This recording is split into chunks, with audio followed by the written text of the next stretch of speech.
My name is Max Alvarez. I'm an author, public speaker, and film historian, and I am very honored to be your host this evening. But before we begin, there are several people we have to acknowledge for making tonight happen. To start with, David Rhodes, president of the School of Visual Arts. We are very grateful to him for that, for his support.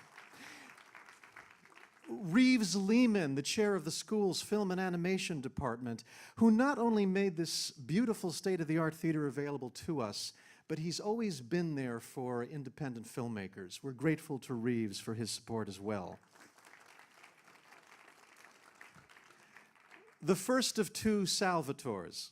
Salvatore Petrosino, director of SVA operations, another one who's tremendously supportive of emerging filmmakers here and abroad. We want to thank the amazing SVA, yes, applause for that. The amazing SVA theater staff. I've never seen any such efficiency in my entire life. It's amazing the work they've done tonight. And then that other Salvatore, the producer and SVA adjunct professor, Salvatore Oppedisano. Yeah, really, we need to really crank that up because he made all of this happen. He's the impresario who organized this event. He's been leading the charge to get Düva and Distance preserved and restored for future generations. And he somehow managed to convince Anthony Lover that there just might be an audience for these films in 2016, 2017. So a round of applause again.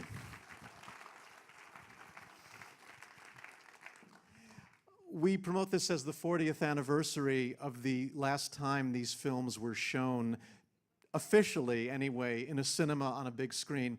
Actually, in December, it's actually going to be 41 years. That's when the dearly departed 68th Street Playhouse presented the two films in 1975. Our job tonight is to make sure this never happens again, that 40 years don't pass before more people can see these extraordinary films. And that's one of the reasons we're having this event this evening. A little bit of a backgrounder for those of you who may not be familiar with these two films you're going to see.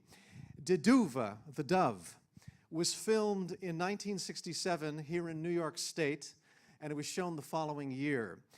It is literally, and I'm not exaggerating here, literally one of the most famous short films ever made. It was nominated for an Academy Award. It won 28 International Film Festival Awards around the world. It was the first screen appearance of the amazing Madeline Kahn. This was years before she made us laugh in comedies by Mel Brooks and Peter Bogdanovich. She first appeared in Düva. It played commercial cinemas. It played adult theaters. That's where my parents first saw it. And then it disappeared. And that's one reason why we are bringing forward our attempts to restore it. Düva is a loving spoof of the cinema of the great Swedish filmmaker Ingmar Bergman. And you don't have to have seen Wild Strawberries or Seventh Seal to get the jokes. It's filmed in very stark Bergman-esque black and white, in a Swedish that you'll be able to follow quite easily, and with English subtitles that are often accurately inaccurate. Now, Anthony doesn't do things subtly, so we're going from comedy to really serious drama after that. We're shifting gears with Distance, which is a color feature that was filmed in 1973 and 1974 in the South, under very difficult and at times extremely dangerous conditions. When you get a sense of what Distance is about, you'll appreciate the courage of the filmmakers and the artists to make the film. It's a deeply human story of two couples that are drawn together or brought together by outside circumstances and their struggle for love and dignity. Many people have not seen, much less heard of Distance, and unfortunately, with great embarrassment, I include myself among that group until 2 weeks ago when I saw it.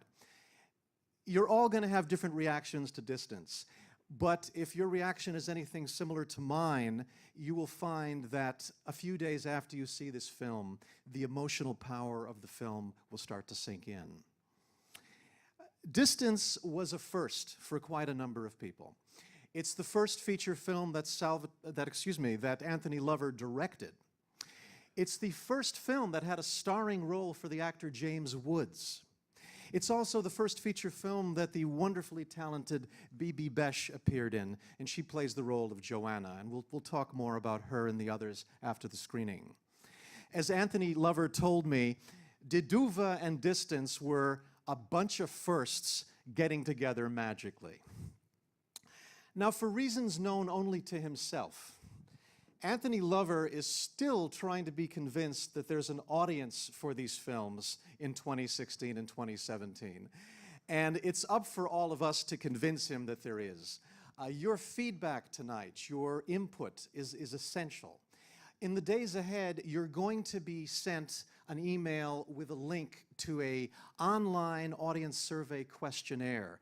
And I encourage you to fill that out because it's going to help the producers and Anthony determine the next step here in getting these films preserved and also getting them before the public so that more people can discover the power of distance and the brilliant hilarity. Anthony doesn't want me putting labels on things, but I have to say that, of Düva.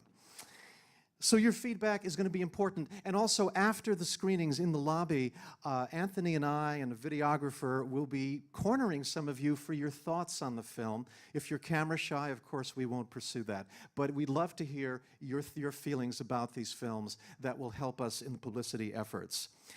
We're very proud tonight to have several vets from the Düva and Distance production with us. They're going to join me on stage afterwards for a question and answer session. We're streaming live now on YouTube, so those of you who are watching elsewhere, be sure to tune in at 9:20 Eastern Standard Time for the Q&A session, and I will not tell you who we're interviewing. You're just going to have to see for yourselves and join us at 9:20. Here's the schedule for tonight.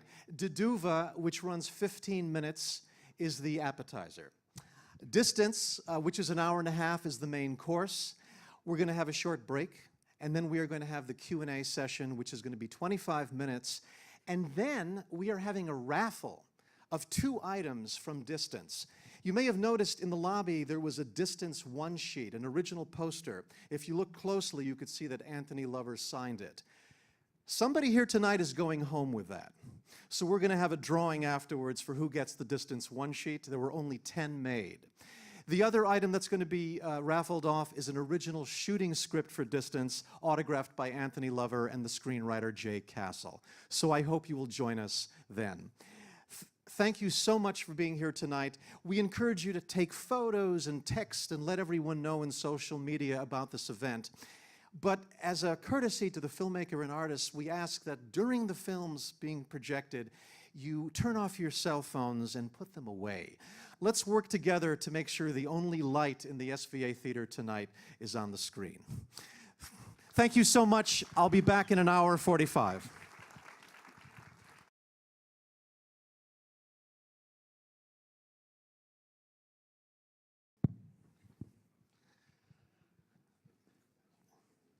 What does one say, right?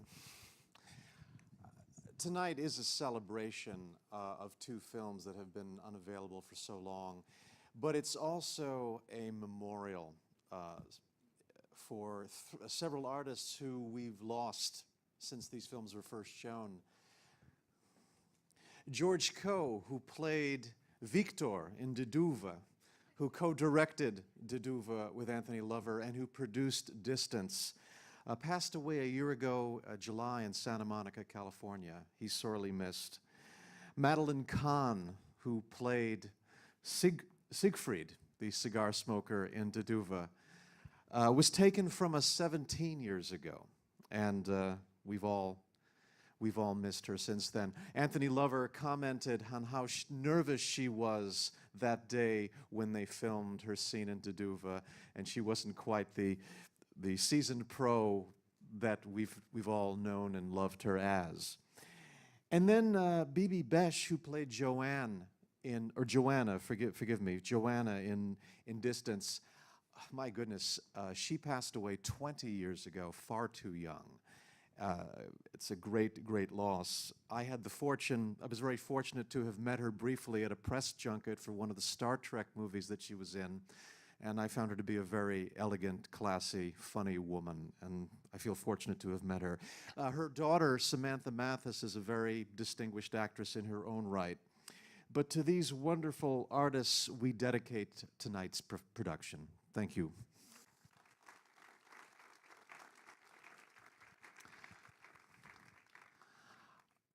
I would love to call some of the participants up to the stage. We're now going to open up, we're now going to have our panel discussion with several of the participants, people who were in front of and behind the cameras for Düva and Distance. Please come up on stage. Those of you who are joining via our YouTube streaming, once again, my name is Max Alvarez, and we are going to be having a discussion regarding the film Distance and also Düva.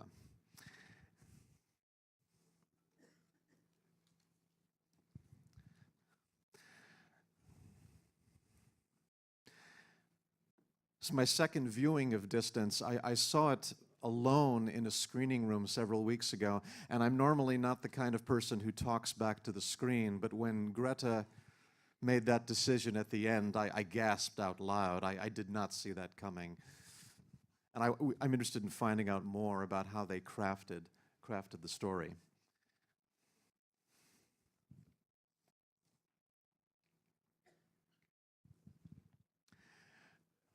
Thank you.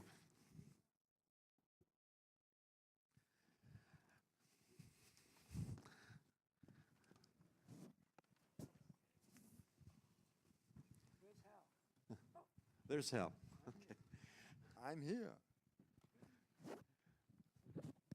As we recover from the impact of the film we just saw, I would love to introduce our guests this evening. Sitting right next to me, Pamela Burrell, who played Inga in Düva.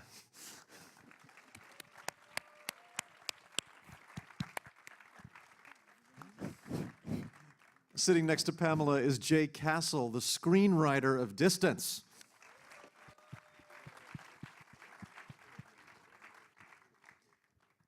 Sitting next to Jay is Hal Miller, who played Jesse in Distance.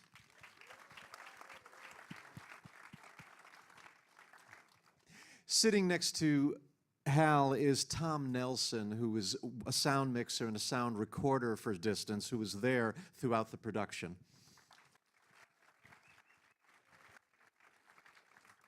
Now we have a new face next to Tom. I'm going to need a hint.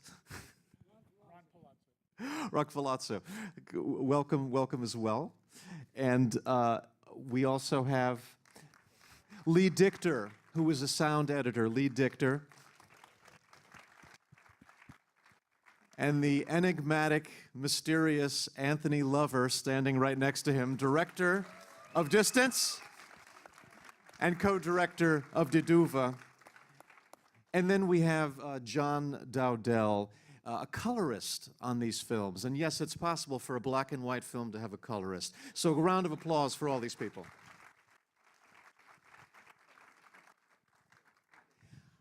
As we're all processing Distance and just trying to absorb, I thought we would start with Düva, which was a more upbeat story. Pamela, this film is a satire of the films of Ingmar Bergman. The actors were given a phony Swedish to read. Could you share some challenges that might have presented as an actor? And also, did you do any research on some of the Bergman actors to influence your performance? Not the actors, but I've seen a lot of his films, and so I was familiar with the feel of it and the actors, and I think Anthony created a wonderful sense. The cinematography, I mean, you really did feel like you were in Sweden. I mean, it had such a marvelous atmosphere. And I remember seeing it for the very first time in a theater with an audience. And it was playing with a movie called The Fox with Sandy Dennis and Keir Dullea. And it opened the program, and the film started, and it was very quiet, up until George opened his mouth and started to talk, and a few people, not the whole audience, but a few people started to laugh, and a lot of the other people started to shush. And I couldn't believe it because to my ear, it is so obvious that we're speaking English. I mean, I don't know how it took so long, but it was amazing. And then, of course, they caught on, but it was a marvelous experience. But I'm sure they were so sucked in because it looked real. It really. There was a British film review in the late 60s when Düva came to London, and the critic from the Monthly Film Bulletin said that the cinematography powerfully evokes Wild Strawberries, which is the Bergman film. So that's the great compliment right there. Now, I may have gotten this wrong, but Anthony, I thought you shot in 16 millimeter and blew it up to get part of that feel. Do you remember that? Am I wrong about that? You're absolutely right. We also scratched the film and put a lot of dust in it. And so, yes. And it's just interesting how when you have a vision and you decide to do something, even though everyone tells you not to do it, you go ahead and do it, and then afterwards everyone says, oh, yeah, it's great, wonderful, like you're supposed to. We took this film to Paramount. At the time this was made, which is very interesting, we wanted to make a feature film, not a short. I don't know if you knew that, Pam. No. And the idea was at that time, American films were all crap. You know, everyone thought they were no good. Fortunately, things have changed. Right. And everything that was great was foreign films, you know. There was Kurosawa in Japan, and Bergman in Sweden, and Truffaut in France, and Fellini in Italy. So we decided we were going to make a spoof of these films, and we were going to do 4 pieces. We were going to spoof Samurai Kurosawa film, and Fellini, and Bergman, and so it just the luck of the draw. We decided to do Distance first. So we went to Paramount, and they said, well, don't do this. He said, yeah, really, don't do this. I mean, you're going to shit all over yourself here, I mean, first of all, you're talking about some of the greatest filmmakers, and who the hell are you guys? I said, well, why? We don't know any better, so, yeah. So, so I said, well, would you finance it? No, we're not going to finance it. What are you, crazy? I mean, no. You're going to get run out of town. So George and I went back, and we said, well, what do you think? I said, George would say, let's do it. Let's do it. I said, where we're going to get the money? I don't know. You got savings. I got savings. We'll make it happen. So we made it. And then we had a screening for other people that we roped into giving us a few bucks.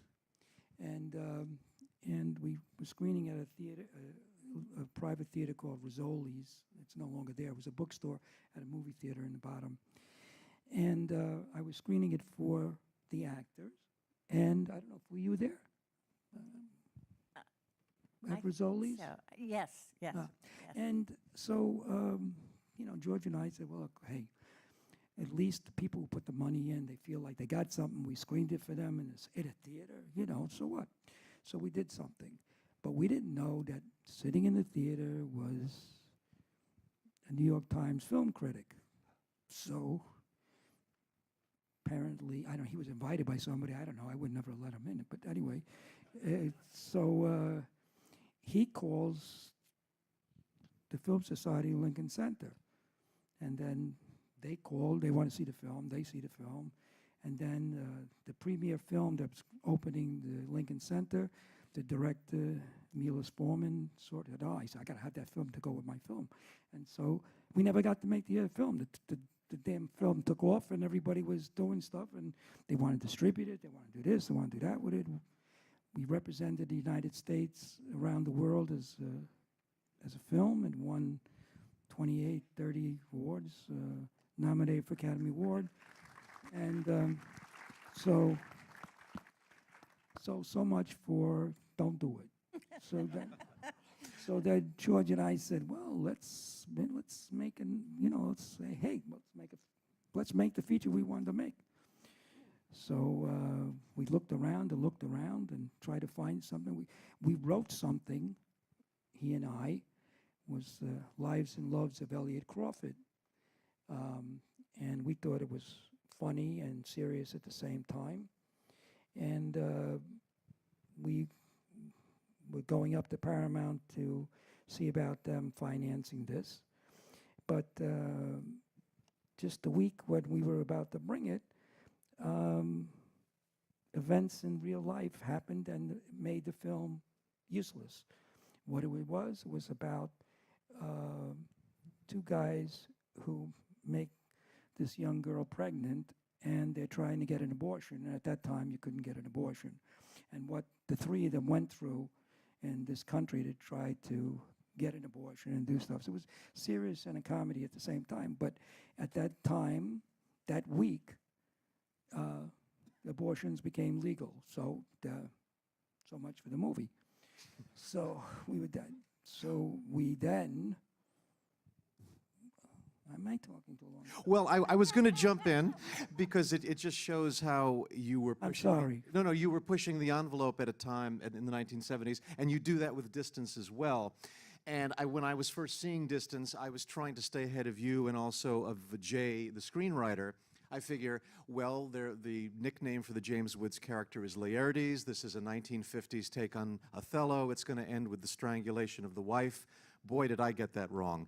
Jay, could you give us some insight during the writing of the script, the techniques that you used to try to keep us guessing? We didn't really know where things were heading with these characters. Could you repeat that? Sure. In your script, we didn't really know where we were heading with the characters. You surprised us quite a bit, especially at the end. Could you share some of your insights as a writer in keeping us guessing in the writing of Distance?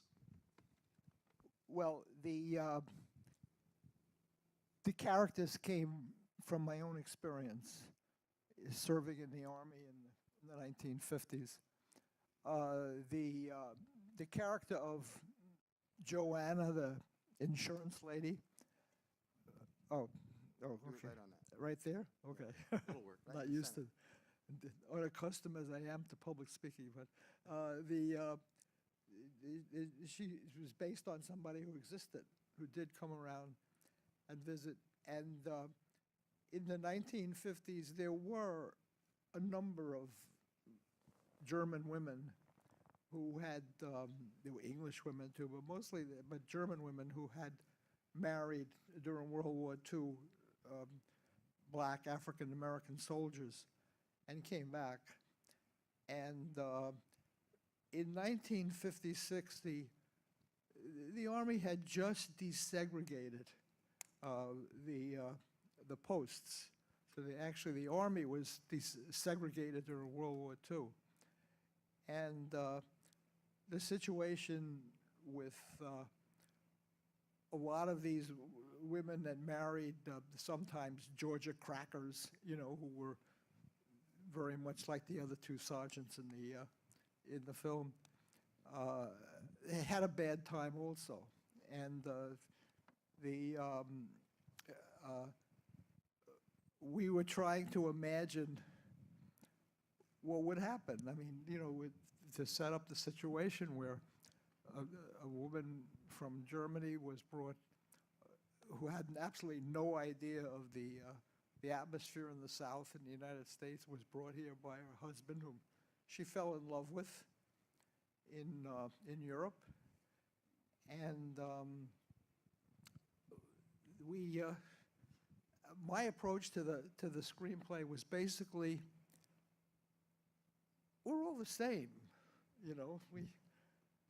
The pressures that come on into our lives are different, but our reactions are pretty much the same. So I believe we were able to create the situation. It's hard for me to think about it, but we worked, 8 months, I think, on that script. And there were things in the film where we tried to bring, we actually shot scenes where we would show the pressure on a black soldier in the South. Remember Tony there, when he tries to get we had a scene where Laertes was thrown in jail after a bar fight, and Sergeant Horn has to go to the sheriff's house in town to try to get him out.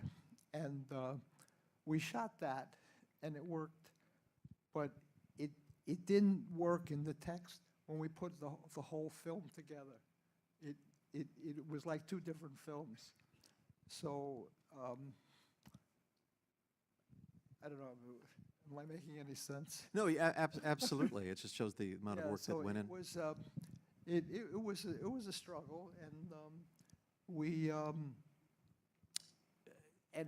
today I don't know how, you know, I don't know how all it stands up right today, but we wrote this film in 1975, and based on my experiences in the 1950s. So this is what we produced, you know, right? Very, very effective job of the screenwriting. Hal Miller, could you share us some insights into working with Anthony as a director? This film has a lot of very impressive, lengthy camera takes where there's not a lot of editing. It's the camera and the actors, and I know that's pressure for actors. You and Paul Benjamin have a wonderful scene in the bus depot that's all in one camera movement.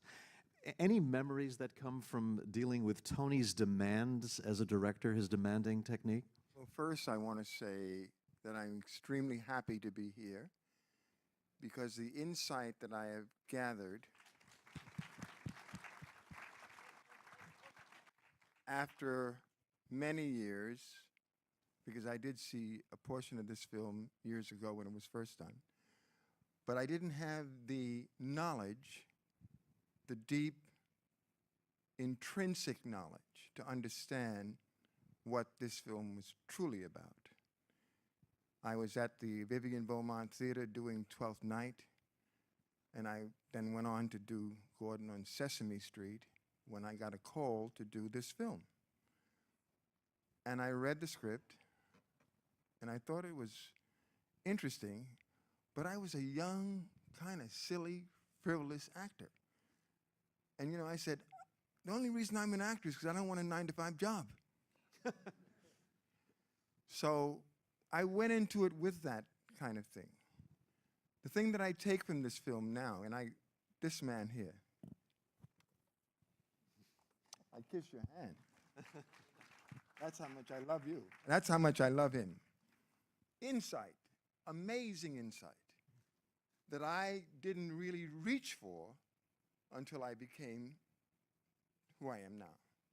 Because it takes time for you to absorb these things that you think you know, because you've learned your lines, and you've said, why am I here? Where am I going? What am I doing? You've got all of those things together, but you haven't got your brain together because you're just not old enough. You don't understand it.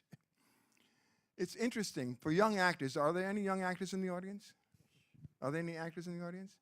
Okay, I'm going to tell you something. When I never had any training as an actor. And I started with Joe Papp and doing, of course, Henry V, and then went on to Stratford, and then went on to Vivian Beaumont, and so on and so on. Very easy for me to do, because I was in love with the acting, and I was born as a Catholic, and I did all these little plays every 6 months, so I became an actor. I said, this is good, I think I'll do this. I want to tell this young actor, never give up on your dream.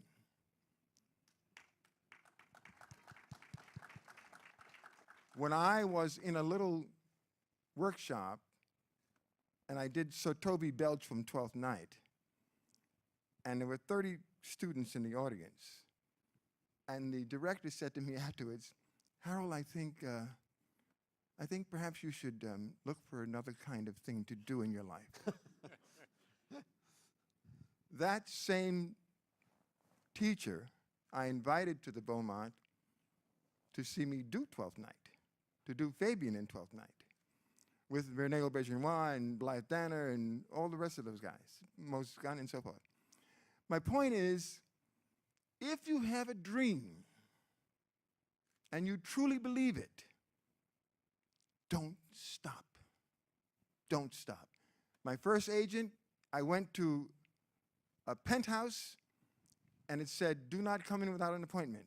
I said, well, that's me, I'm going in. And I just walked in and they said, may I help you? And I said, yes, I'm here to see Fifi Yasgard. And they said, do you have an appointment? I said, of course I do. And they said, what's your name? I said, my name is Harold Miller.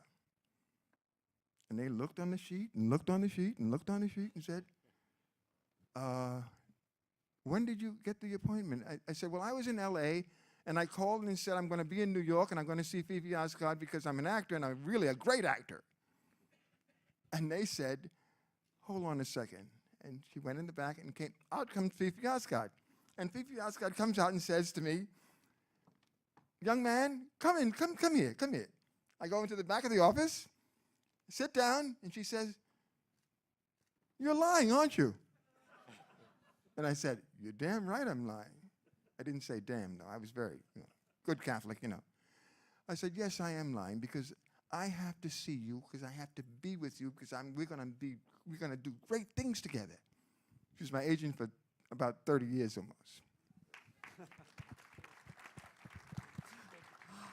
I'm going to move on to that was a fabulous story.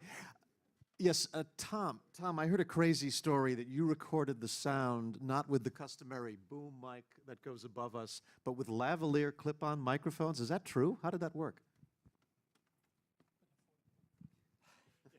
We couldn't afford another person. It was just me. That's cool. You know, it was 40 years ago. We were all young. That's right. And we all had a lot of stamina, and we all had a lot of gusto, and we didn't have much experience under our belt.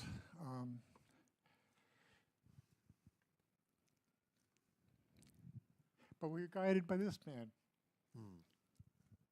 Tony said that if he was going to make a film, he didn't have much money, if you're going to make a film, it was going to be different, unlike any other film. If you notice, most of the film, I think there are 78 shots. No scene cuts within itself.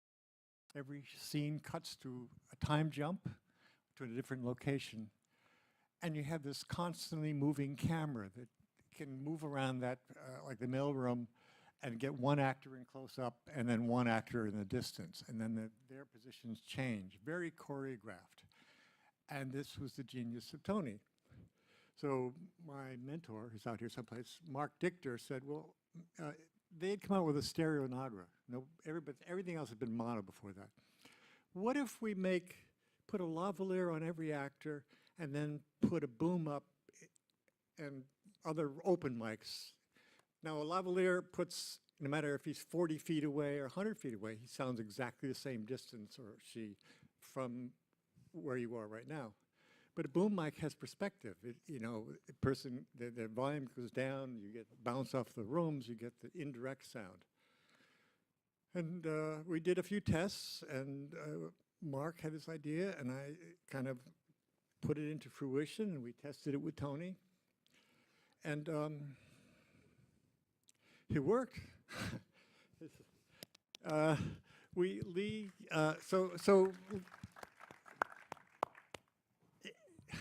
I can't tell you how unusual this film was in the shooting of it. First of all, Tony didn't have a normal camera. He had a camera we called Harry Beast. It was a camera that he had kludged together with a great set of lenses but it was covered in carpet. And Tony was the first person I think I ever met who thought of the idea of actually where your eyepiece goes in, where you see what's happening as a camera person, he put a video camera and pellicles so we could actually record and see what we had gotten, because these shots were so complicated and the choreography was so complicated, we didn't know when we missed unless we could watch the videotape.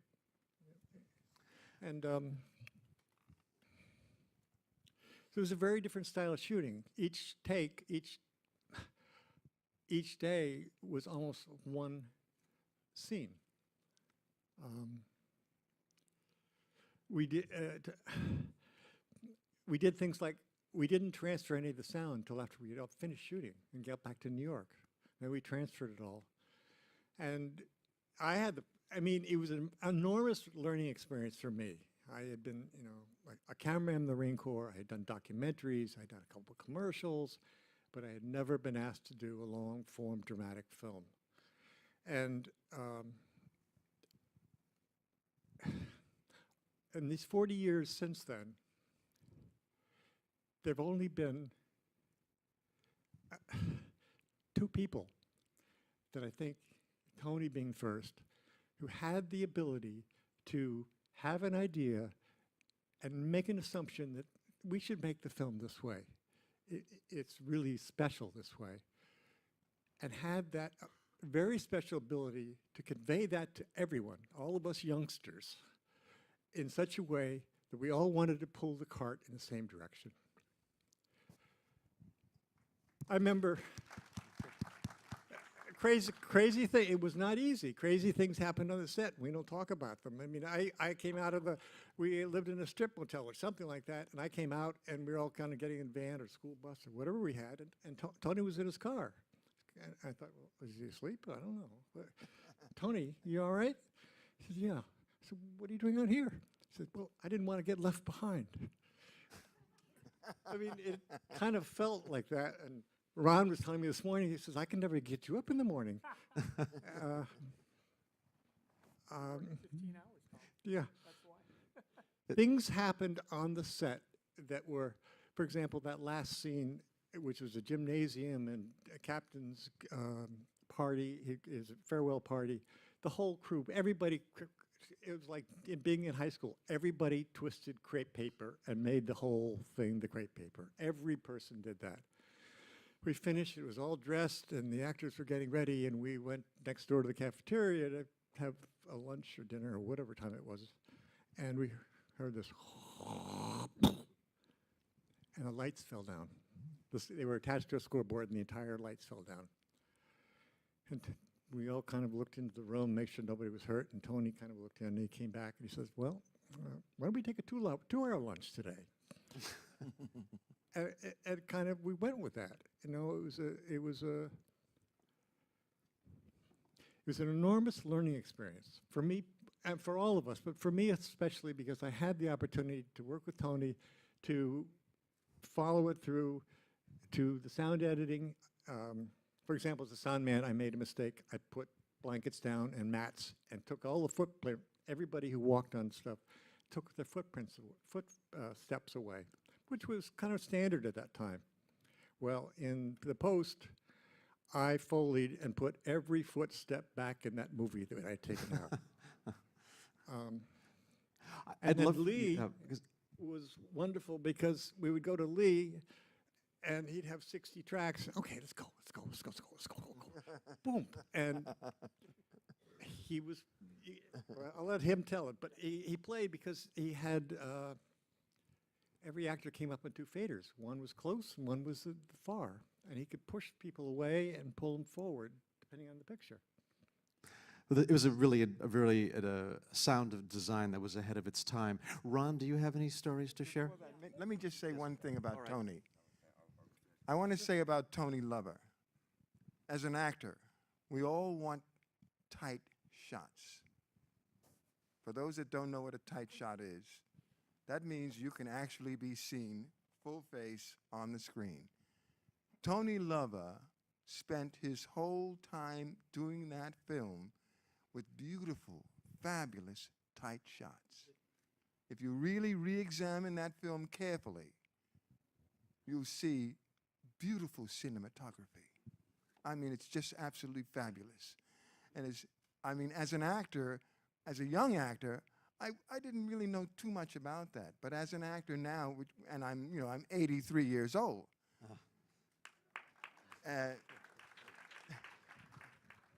Don't clap, darlings, please. Tight shots, baby. Giving the actors their expression, making it all so beautiful with that continuity and everything. I love you, Tony. I love you, baby. I need to hear from some of our sound people, Ron and, Yeah. and Lee. Also. Yeah, Lee I'd like- Dichter wanted to go now, Yeah, I'd like- referencing Tom. Yeah, okay, yes.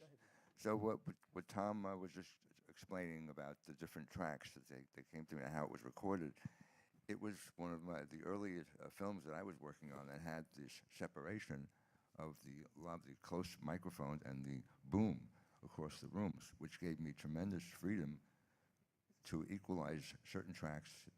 And when the lavaliers sometimes were mismatched, I could go to the boom and pull some words from that. When I could bring it in a little closer.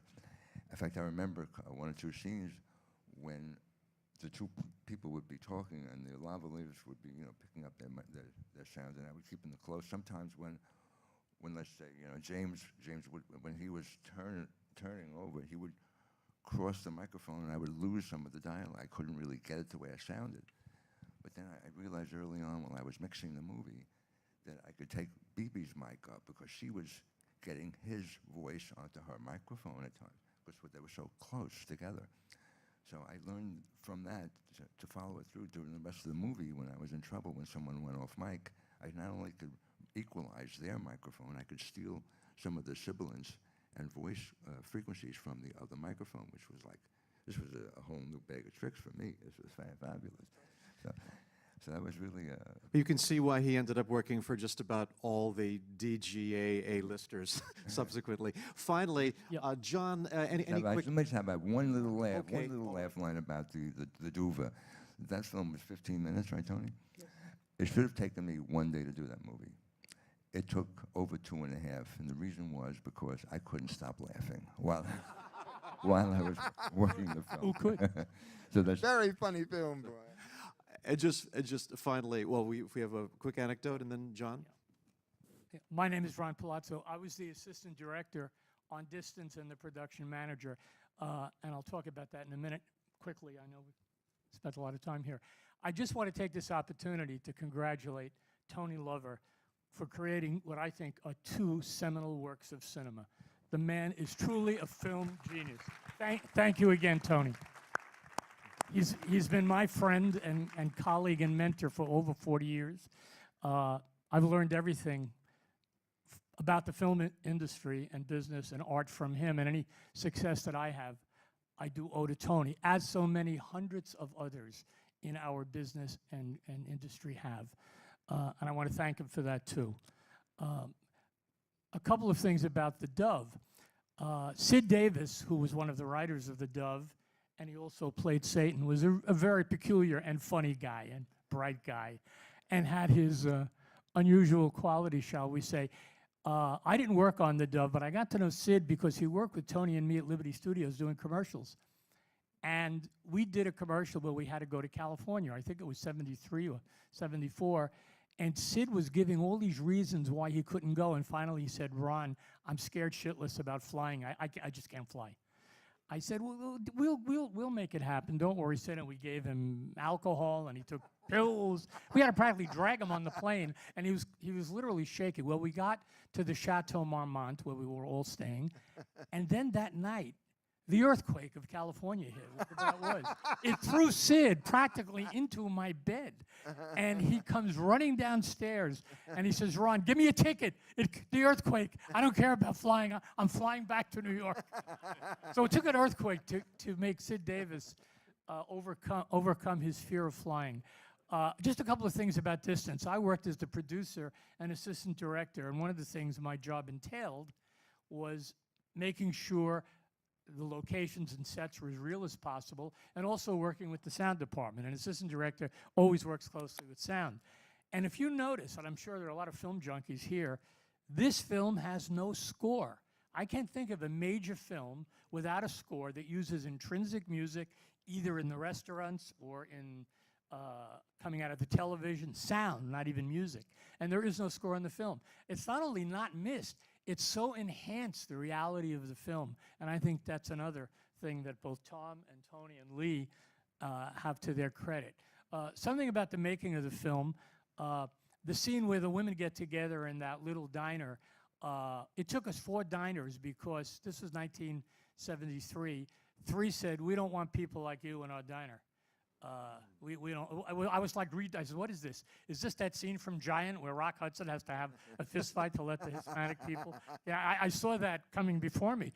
And finally we got, the only way we're able to get one of these low-end diners was we promised the owner that he could come to the wrap party. Otherwise, we wouldn't have had the diner. So I just tell you people, this film was shot in Hinesville, Georgia, and I don't think any of you ever want to go and spend any time in Hinesville, Georgia. And the irony, and I love Georgia, the irony is that it was 15 miles away from Savannah, which is a very hip, open, wonderful place. It's like you're in Paris when you go to Savannah as opposed to Hinesville. So we had some wonderful moments. And again, I want to thank all the crew people and the actors here, Jay Castle especially, and everyone else for a really tremendous experience. Just one last thing about Düva.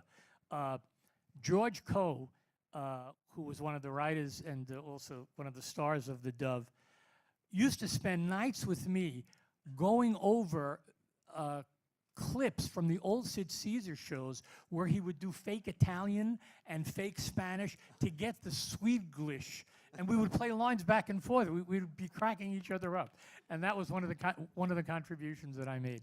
Anyway, that's all Thank I you have so to much, say. Ron, for that. You're welcome.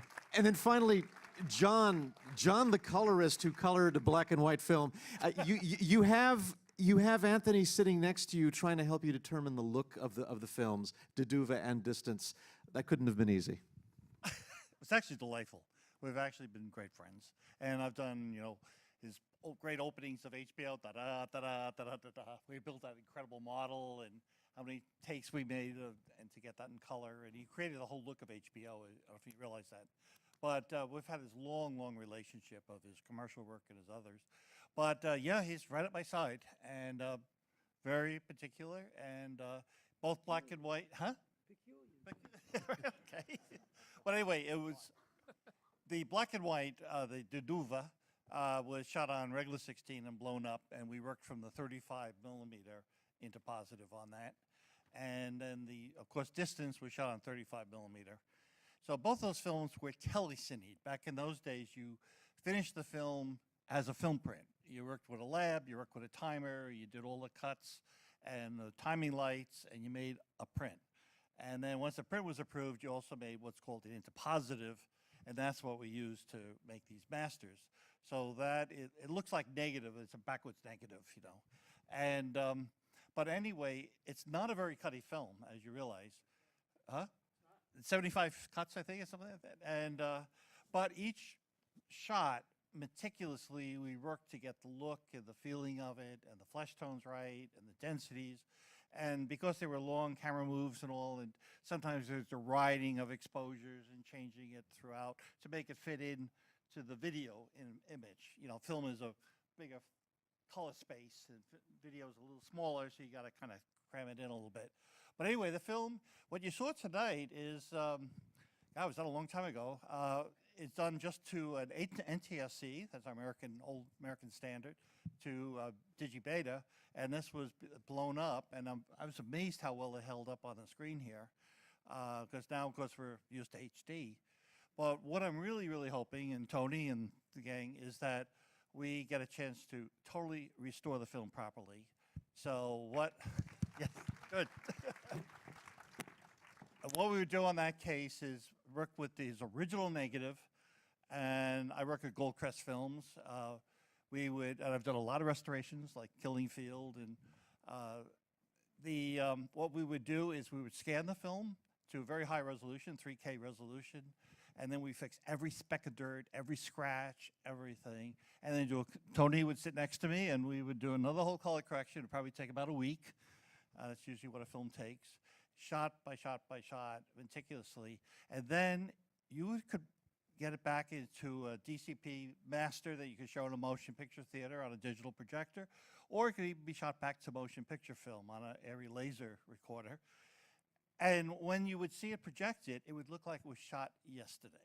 The magic of it is he shot film, and film is a total medium for all resolutions. It now, and it doesn't fade, that negative is in pristine shape, and now I can bring it into today's technology. I can scan it to this very high resolution and do a total digital finish, and it will look spectacular. Thank And you. Thank I really you. want to do that. Thank you so much. A round of applause for our guests. The $1 one frame restoration campaign is going to be leading us forward to do some of these restorations. If someone can bring me that bowl, I'm going to ask Pamela to reach into this bowl and to determine who the recipient of the signed distance one-sheet poster is going to be. You have to look in my purse, Oh, look at her purse. as all four, the four of us have. Okay, Okay. Now, that would be terrible. if I- that would be a scandal. Okay.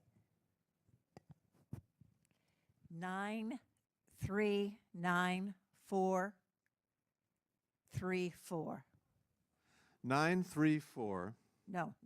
939434. Any takers? Right here, but What? Okay, I guess this looks rigged, doesn't it? Lee is rejecting it. Lee is rejecting Oh, it. Lee's rejecting it. All right, we gotta get one more. Let's do another one. We got to get out of here soon. So, yeah, that would be a scandal. All right, check your tickets. 939381. 939381. There's a winner. We got a winner Oh, back we have there. a winner. Okay. Okay. Well, we will be providing the poster to you. Yes. Now, this is something I was tempting to walk off with myself. This is the shooting script to Distance, signed by screenwriter Jay Castle and director Tony Lover. So we're going to now raffle this off to someone here tonight. Pamela.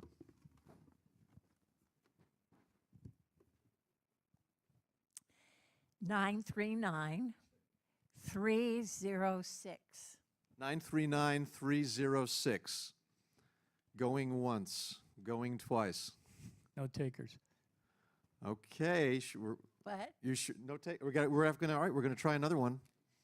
Okay.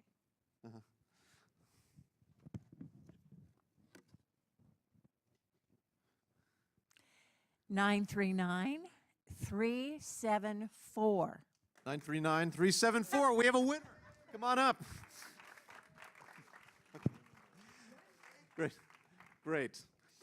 We're pleased to present you.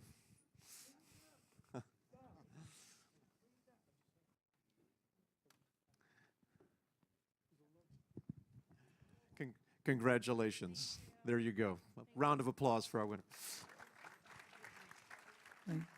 Here's the, Thank you so much, Pamela. This is the poster, and I wrote a saying on it. There are only 10 of these that exist, and hopefully it'll be valuable since it's a cult film as it is. Thank you. Enjoy. I just wanted to say something about being rejected, and not very much like Hal, about not giving up. When we decided to try and make a feature film again, and circumstances in the world changed, and that idea didn't work, we started reading screenplays, trying to find something, because George and I would take forever to write something, because, you know, we had so much fun, so it didn't matter when we were going to get done. So somebody recommended Jay Castle, who was an unpublished novelist, and so we said, send over one of your novels to read. Well, he sent over a box of them. So, so, so George and I are reading through all these scripts. Oh my God, oh my God. And the guy's a good writer, but I mean, I don't know, you know. So we hit upon a portion of Jay's story novel, Two Soldiers. Had we done Two Soldiers, we probably have been very rich because it was American graffiti in the army, basically, you know. And but you know, being crazy that I am, and George listening to me, there was a portion of that novel that was very interesting to us, and our idea was we always read things separately, and if we both thought, you know, we came to it, what did you like? What did you like? If we matched up, we thought we were winners, and so we both liked this one element that was in there about this wife of a soldier, an officer, who committed suicide. I said, "No, that's an interesting thing, George. What do you think?" He said, "I like that thing too." I said, "I think we were like, you know, we're both crazy. We're like death or something." Anyway, we then coerced Jay to write Distance, which was we kept changing it and mollifying it and moving it and doing it. And he was so malleable and wonderful person. He just kept writing, and we kept just developing it. And we developed it from Elwood Horn was a white cracker. He was not a black man, but when we got finished with him, he was a black man. So, but any case, we get this thing together, and George and I go up to Paramount again, and we say, you know, now we have some credibility because we did the Dove, and everybody loves the film. So we go up there, we give them the film, and they read it, and then we come back, and you know, this is Barry Diller and Katzenberg, and I forgot who else. Anyway, they said, "Oh my God, don't do this film." I mean, Jesus Christ, guys, we know we told you not to do that, the Dove, but don't do this. He says, you know, you know, me being pragmatic, I said, well, you know, well, will you give us the money? Give you the money? No, we're trying to tell you, don't do the film. You can't make this movie. You're not going to be able to play it. So, no, come back with something else. You know, do a comedy. You guys are good at comedy. Do comedy. So George and I, you know, we go back to Liberty Studios. We said that thing, and he says, what should we do? I said, what do we think we do? I don't know. We go and make it. I said, well, where are we going to get the money to do it? I don't know. You know, I do commercials. At that time, I was the whiz kid at CBS. All the on-air promotion and everything that went on CBS went through me. I was, I don't know. Yeah. Well, I was, I think, 19. I had the CBS account, which is, you know, crazy. Freckle-faced kid from the streets of New York dealing with suits from Yale and Harvard. But anyway, so he said, well, I got some money. You got some money.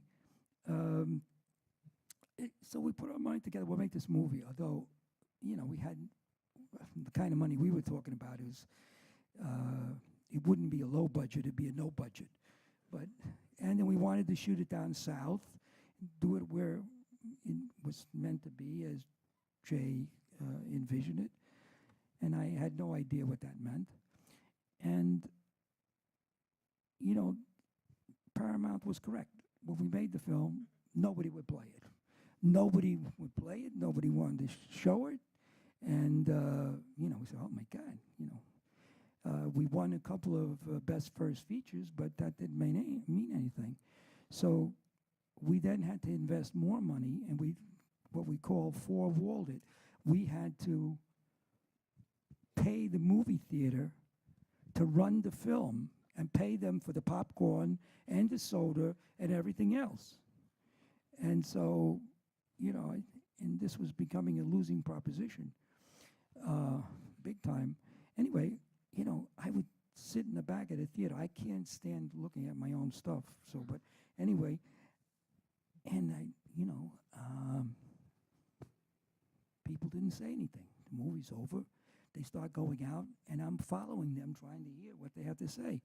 And they're not saying anything. They're not, I mean, the movie at that time hit people days later, not when it happened. And so, you know, just follow your dream. Don't worry about what people tell you because they don't know. The thing is, everyone doesn't know shit. They have no idea. You know, when I was at CBS, I was a kid off the streets. I was doing stuff, and they, you know, they would say, well, this guy's a genius. I mean, I didn't know I wasn't a genius. They had fixed ideas of what you could do. And that's what you needed to do to be loved or to be paid or to do something. But the people who actually just don't listen and go in another direction, you can change the world. And in everything we did, like these guys were saying, my idea for sound, why do we need a microphone and a thing like this? You know, every actor had its own microphone, and so we could do this, and so we worked it out. Then I said, why does, I was watching the Vietnam, the early part of the war in Vietnam on television, and it's so real. Of course, it was documentary footage. And then I would see movies made about the war, and those things are not real. And then I studied it, and I saw, okay, you know, why does that work? Why it works is psychologically, when you're watching a movie and you cut from one actor to the other in a different thing, you know in the back of your head, it's a movie. But if it's a single shot, like in watching newsreel, it seems real. So then I said, that's what we're going to do. We're going to shoot in a single shot. He said, but how do we get close-ups? I said, well, choreograph it. The camera will move, the actors will move, and they'll end up somehow in a close-up or a two-shot. And if I use enough light, I can see both their faces and get them together. And all those things worked. All those things worked because somebody as crazy as myself said, let's do it.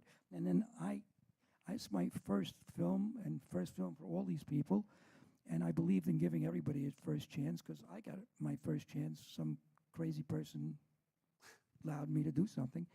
And so all these first people, including the actors and everybody else, all, you know, I'd say do it. And they said, oh, I guess he knows. I'd say do it. So, and by doing it, they invented and created things that became standards later. So you can do anything.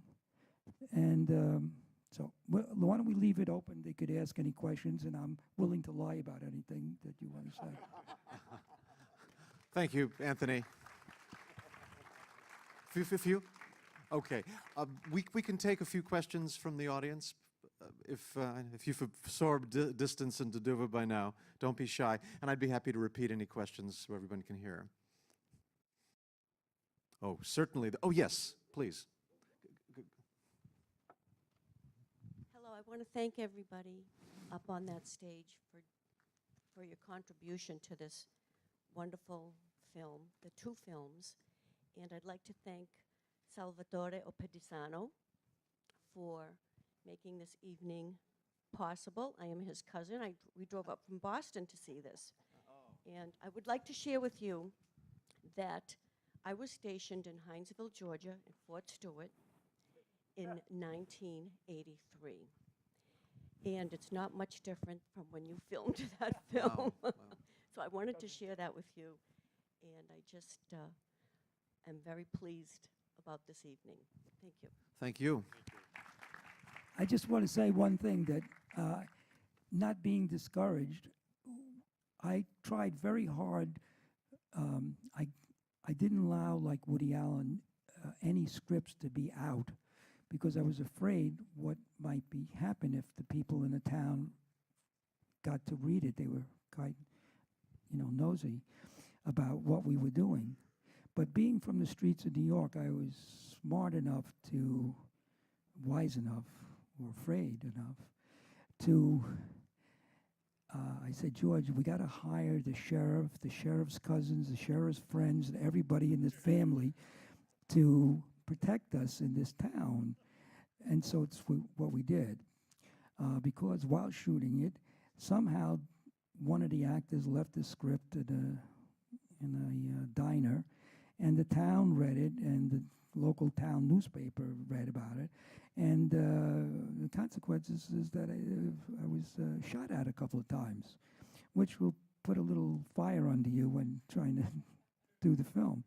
So we were relegated to be in the motel, and nobody could ever go off the motel and go out. At least I told them not to. And when we were on the Army base, of course, we were protected by the U.S. Army. By the way, again, things, we got the Army base, which was being torn down for build a new Army base. And we said, don't tear it down. We want to use it as a period piece at a time. So we went to the governor of Georgia, and he made it happen. And his name was Jimmy Carter, and became President of the United States. So it's very interesting. But we got into serious trouble because,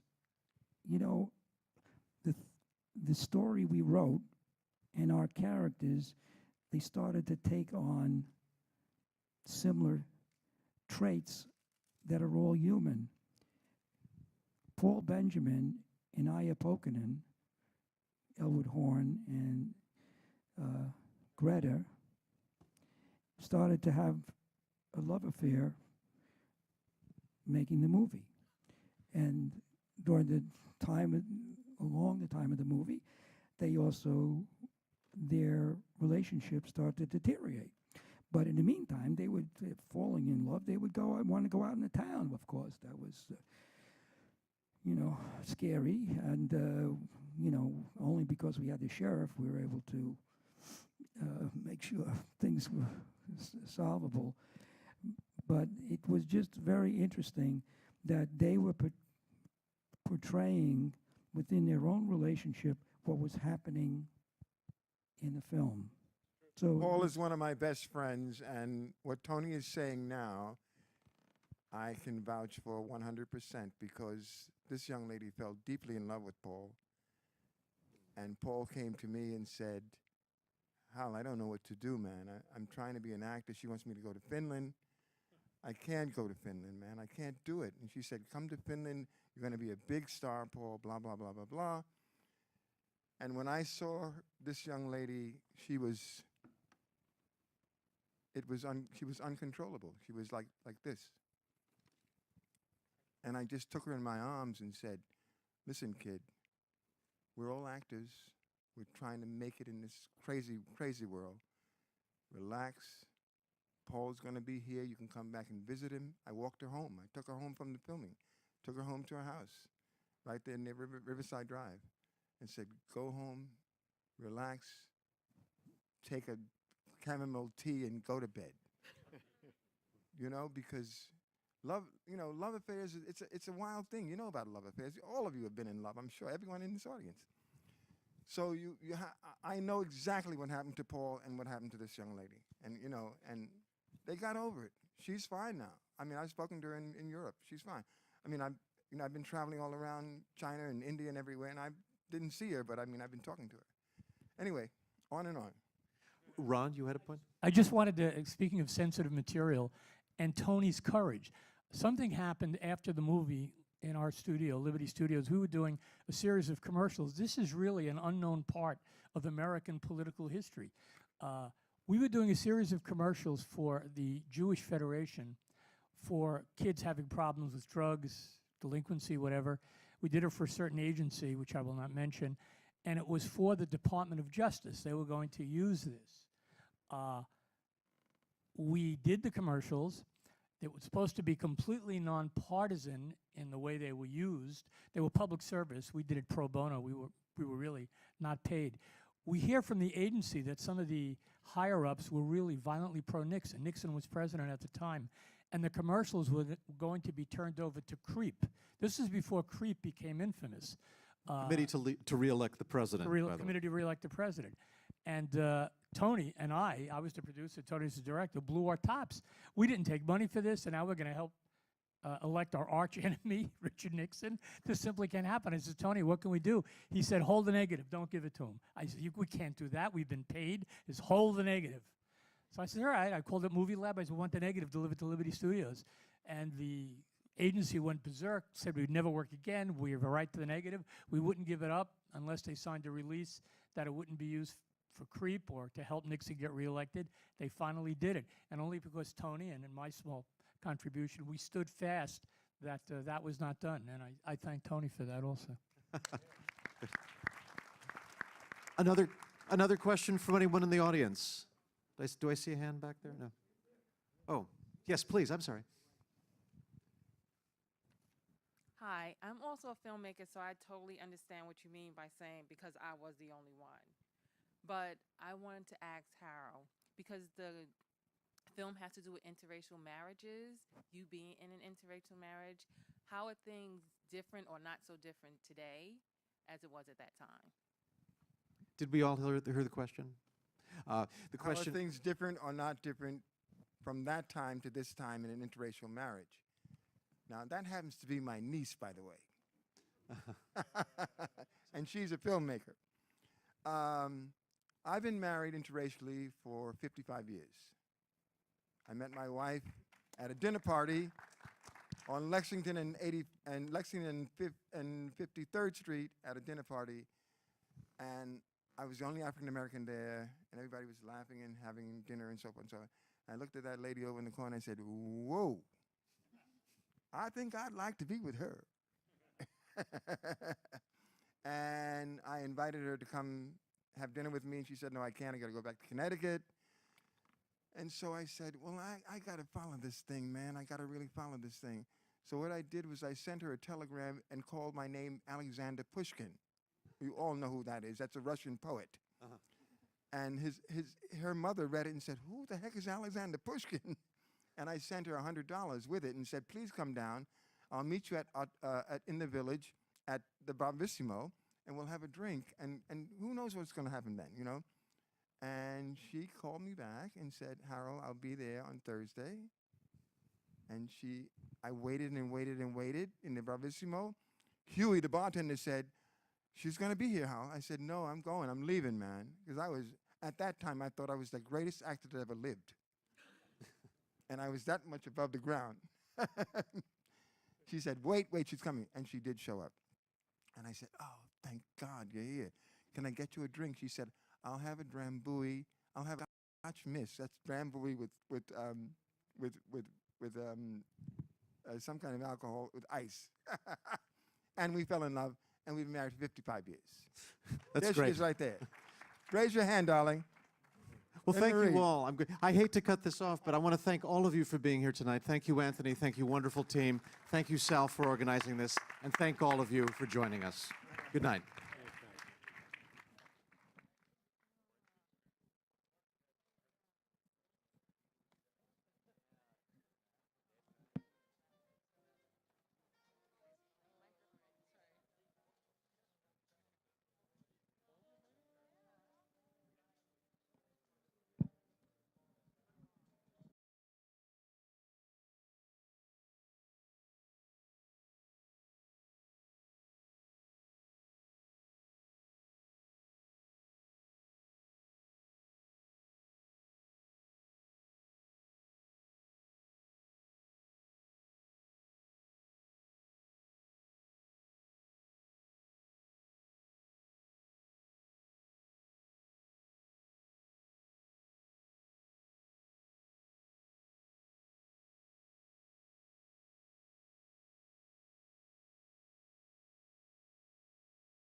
It's a deeply human story of two couples that are drawn together or brought together by outside circumstances and their struggle for love and dignity.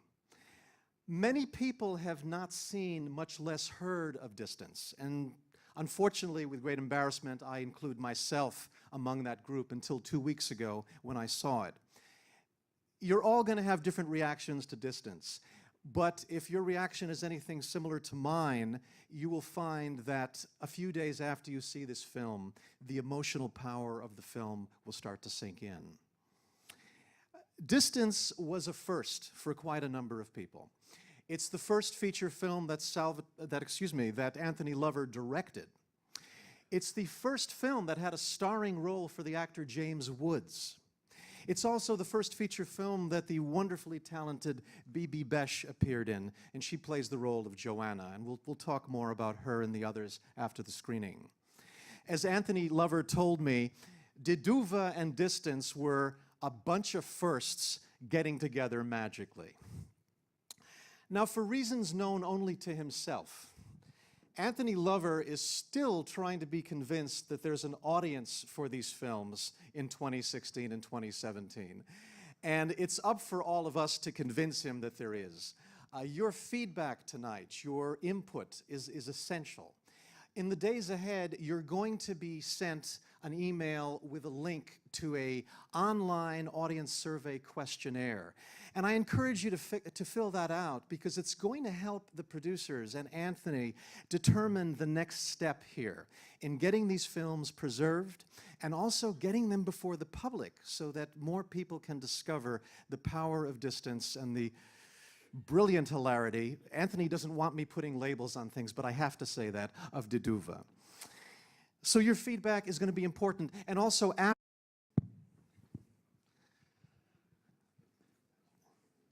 what does one say, right? Tonight is a celebration of two films that have been unavailable for so long, but it's also a memorial for several artists who we've lost since these films were first shown.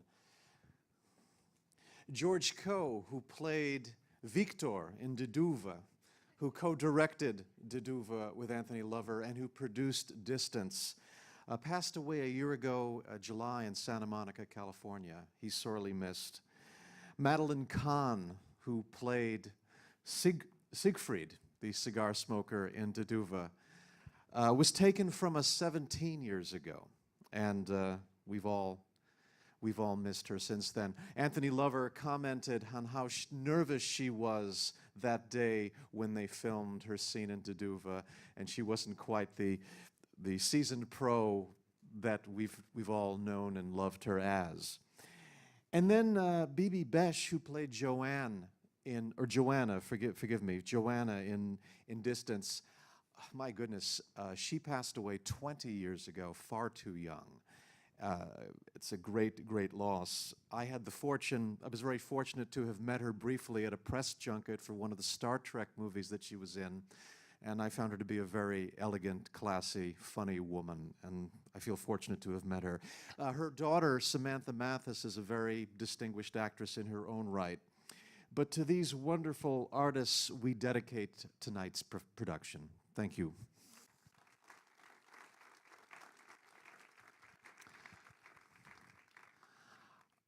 I would love to call some of the participants up to the stage. We're now going to open up, we're now going to have our panel discussion with several of the participants, people who... After the screenings in the lobby, Anthony and I and a videographer will be cornering some of you for your thoughts on the film. If you're camera shy, of course, we won't pursue that. But we'd love to hear your feelings about these films that will help us in the publicity efforts. We're very proud tonight to have several vets from the Düva and Distance production with us. They're going to join me on stage afterwards for a question and answer session. We're streaming live now on YouTube, so those of you who are watching elsewhere, be sure to tune in at 9:20 Eastern Standard Time for the Q&A session, and I will not tell you who we're interviewing. You're just going to have to see for yourselves and join us at 9:20. Here's the schedule for tonight. Düva, which runs 15 minutes, is the appetizer. Distance, which is an hour and a half, is the main course. We're going to have a short break, and then we are going to have the Q&A session, which is going to be 25 minutes. And then we are having a raffle of 2 items from Distance. You may have noticed in the lobby there was a Distance one sheet, an original poster. If you look closely, you could see that Anthony Lover signed it. Somebody here tonight is going home with that. So we're going to have a drawing afterwards for who gets the Distance one sheet. There were only 10 made. The other item that's going to be raffled off is an original shooting script for Distance, autographed by Anthony Lover and the screenwriter Jay Castle. So I hope you will join us then. Thank you so much for being here tonight. We encourage you to take photos and text and let everyone know in social media about this event. But as a courtesy to the filmmaker and artists, we ask that during the films being projected, you turn off your cell phones and put them away. Let's work together to make sure the only light in the SVA theater tonight is on the screen. Thank you so much. I'll be back in an hour 45.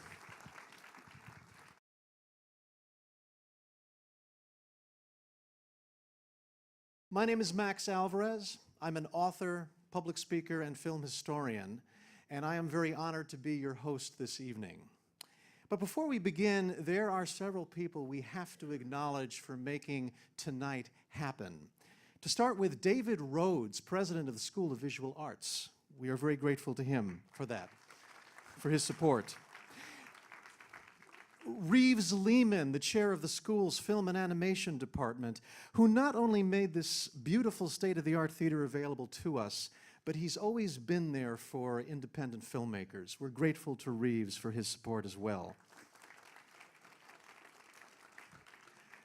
The first of 2 Salvatores. Salvatore Petrosino, director of SVA operations, another one who's tremendously supportive of emerging filmmakers here and abroad. We want to thank the amazing SVA, yes, applause for that. The amazing SVA theater staff. I've never seen such efficiency in my entire life. It's amazing the work they've done tonight. And then that other Salvatore, the producer and SVA adjunct professor, Salvatore Oppedisano. Yeah, really, we need to really crank that up because he made all of this happen. He's the impresario who organized this event. He's been leading the charge to get Düva and Distance preserved and restored for future generations. And he somehow managed to convince Anthony Lover that there just might be an audience for these films in 2016, 2017. So a round of applause again.